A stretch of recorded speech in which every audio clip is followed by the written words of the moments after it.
Governor Healey to seek blanket pardons of marijuana possession convictions, you guys. That's right.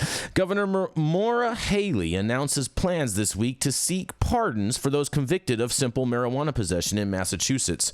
4 people familiar with her plans told the Globe in a sweeping move that she could see tens of thousands of people statewide forgive for past crimes.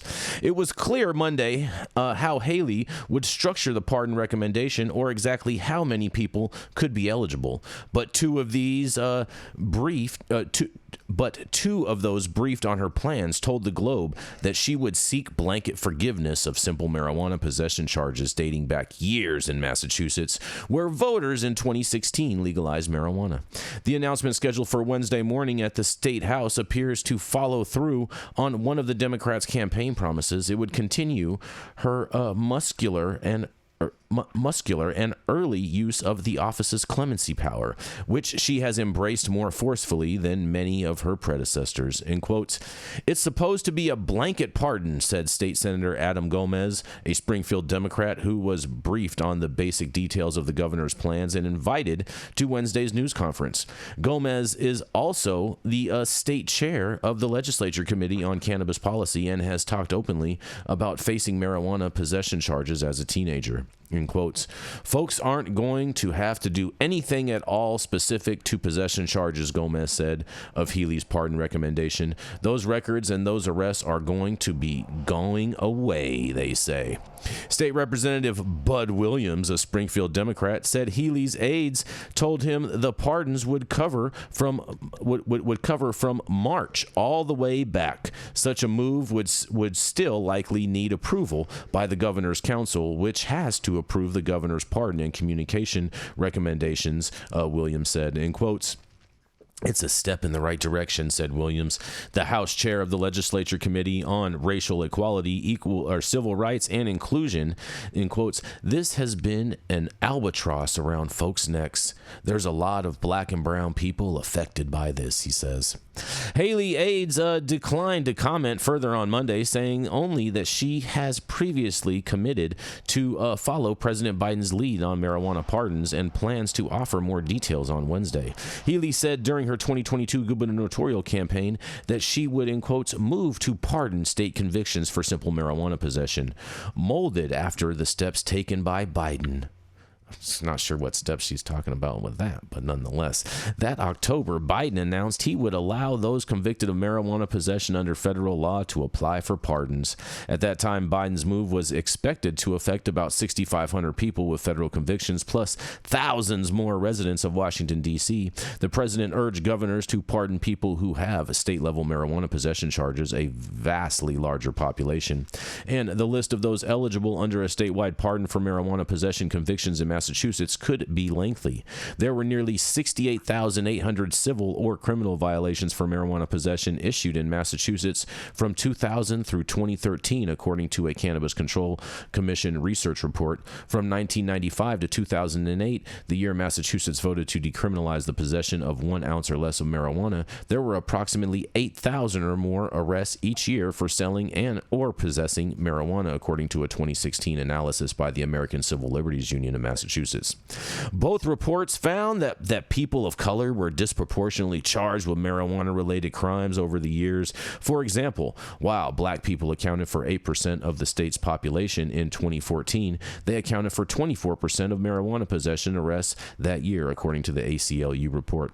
Hispanic people, meanwhile, accounted for 11% of the possession arrests reported between 2000 and 2013, not including data from the Boston or state police, according to the Cannabis Control Commission's research. People identifying as Hispanic, however, never accounted for more than 10% of the population between 2000 and 2010.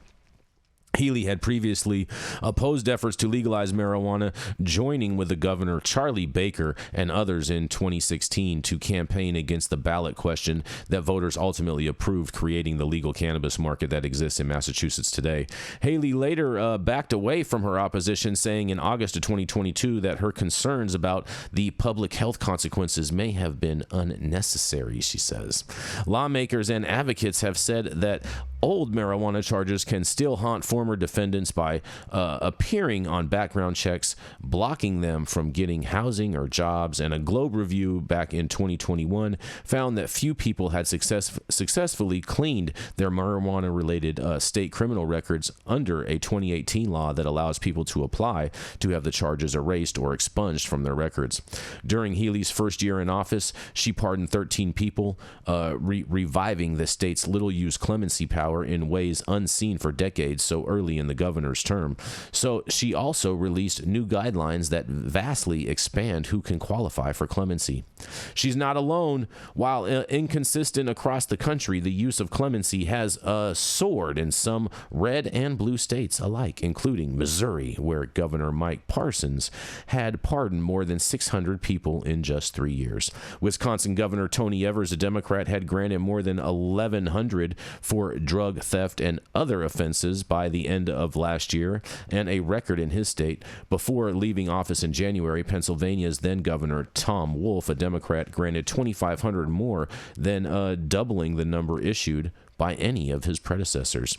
Hundreds of Wolf pardons were for marijuana-related offenses, though they were granted automatically. People with minor nonviolent marijuana convictions had to apply to be considered.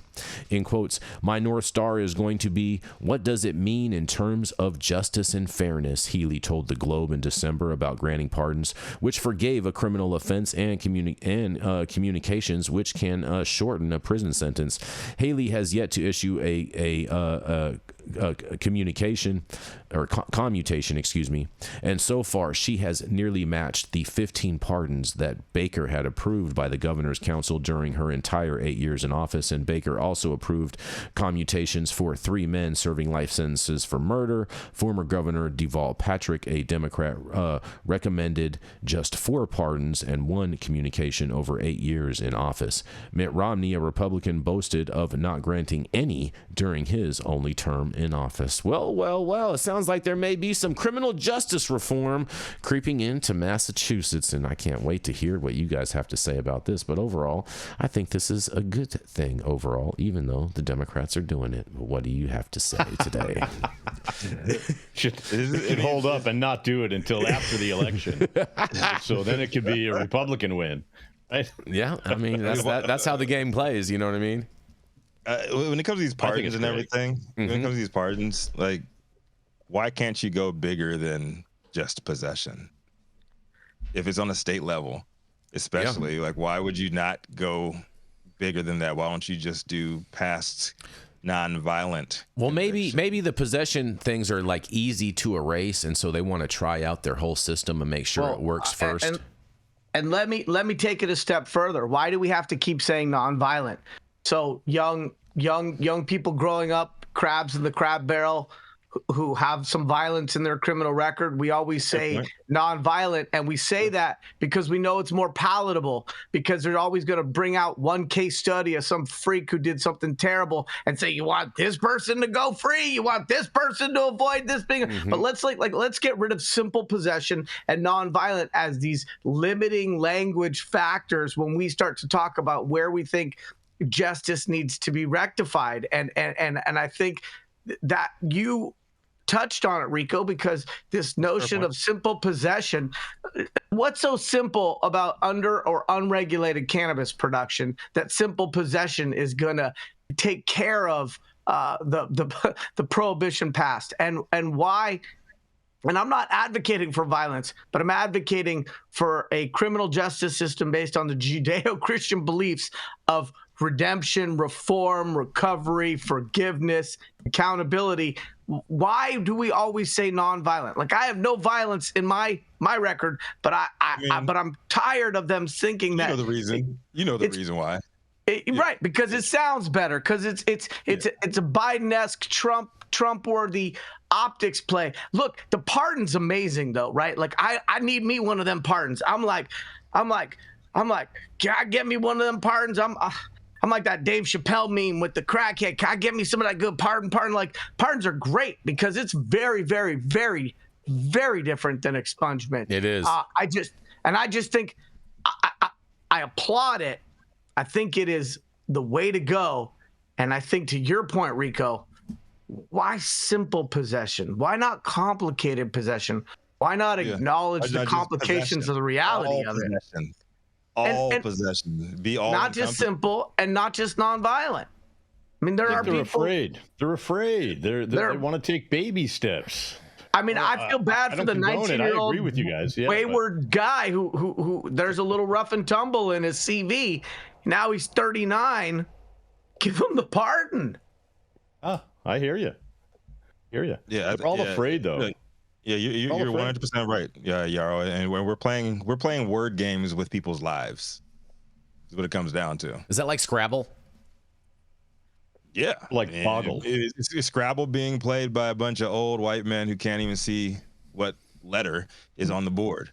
Well, and Jason's so old, it's not Scrabble, bro. It's Wordle. Don't you know? Have you not entered the digital ecosystem? No, I don't do digital things. And you know, and the problem is these word games are being played by these people who have never been in those situations. I do remember words with friends. They've never been in the trenches. They've never had to scrap to pay their next bill, and that's just the reality that we're living in right now. And we continue to allow this to go forward, and it goes back to who we're putting in office, whether it's Democrat or Republican. 80-year-old white men. The country is not full of 80-year-old white men. That's not the generation of tomorrow.